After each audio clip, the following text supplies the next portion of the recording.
Okay, guys.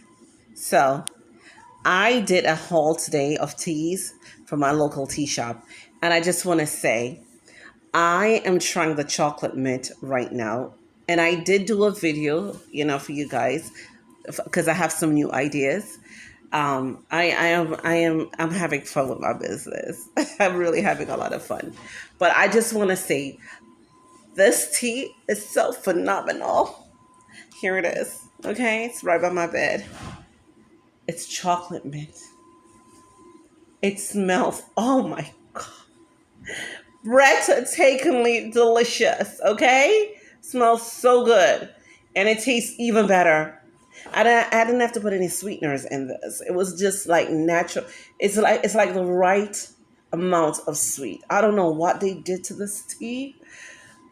It is so good. It is absolutely fabulous.